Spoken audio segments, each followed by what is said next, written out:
And welcome to what may or may not become an occasionally recurring thing around here, Ben's Junk.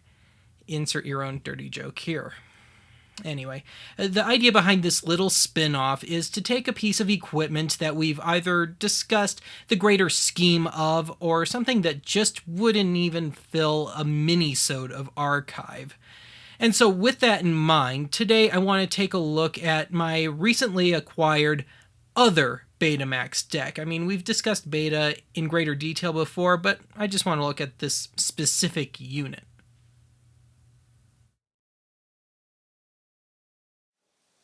So here we are down in storage land, and this is my Sony Super Beta Hi-Fi unit, model SL-HF840D. And this is from either 1987 or 88. It's a pretty late period consumer level deck.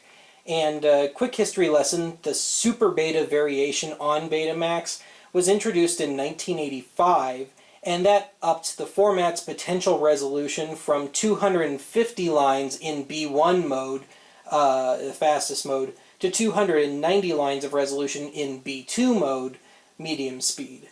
Of course, this only works if your tape was recorded in Super Beta mode, and as far as I know, there never were any operative term mass-produced pre-recorded Super Beta tapes. And a little later on, Sony introduced a high-band Super Beta that recorded in B1 mode at, I believe, 300 lines of resolution. And even a little later, Sony introduced the Beta ED, which was mostly professional use, prosumer use camcorder, and that topped out at 500 lines of resolution, but good luck finding any of those units. Anyway, boring stuff aside, this is a low-level editing deck, and it has some really cheesy digital effects that I can play around with. And to demonstrate this, I'm going to show you a piece of footage that I dubbed twice to Super Beta.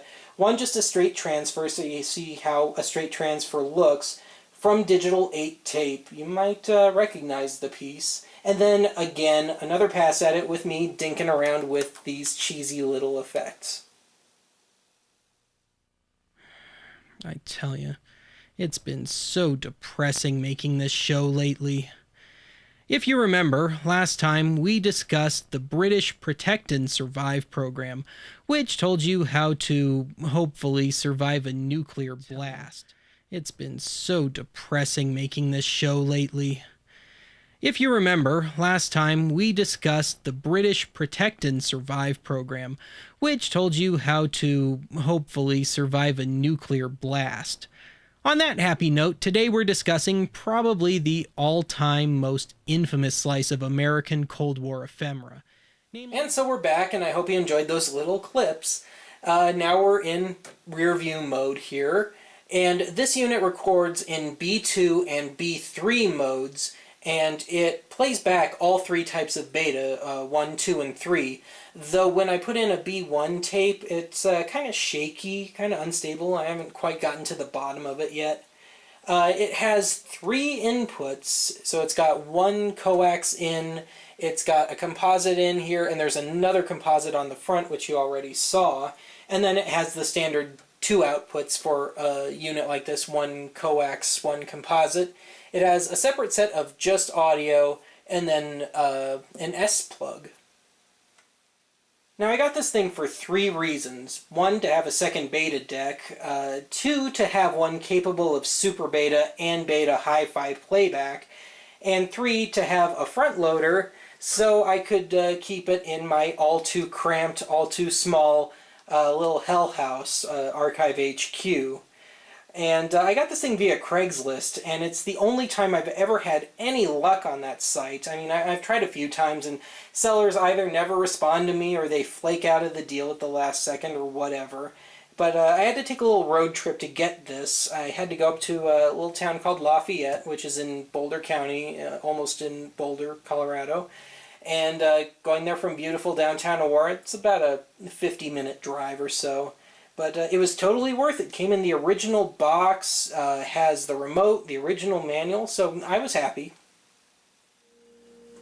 So when I got this, all the tapes that I put in had the exact same tracking static pattern, and the audio would just fade in and out on no matter what tape I'd put in here. And so I figured, oh, it's just dirty video and audio heads, no big deal. I've had that problem before. And so I opened it up, and what I found was a completely stationary head. So I'm going to have to go into shaky cam mode for a second here. But it's this entire assembly here, and it doesn't spin, only this internal part spins. And the assembly is split in half. There's a little slit in there, and I figured, well, the tape does run along it, so I'll just clean it anyway. Why not? It can't hurt. And I cleaned the ace assembly, which is hidden under this piece of foil. I don't even know if I can get in there. It's right at the bottom of my fingernail, roughly. You can't really see it. But I figured, well, I don't know if this is being read optically or what. It actually runs just south of the slit, so I'm thinking it might be some sort of electric charge. Choir Pedantics, feel free to jump in here. And I cleaned all the rollers too. I think there's 9 of them. Quite a few. And this thing, I want to show you one more thing with this. It laces up more like a U-matic. I'll have to try and tighten up here. Maybe I tightened a little too far. But I just want to show you how it loads a tape, and it's really more like a U-matic. It will wind around and back as opposed to just taking 2 little prongs out and just running around the front of the head. So probably for tension issues, that's why they did it on U-matic, at least that's my understanding.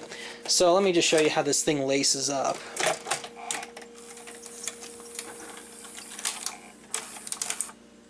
So yeah. And I'll just show you how it ejects, just so you can see it in reverse.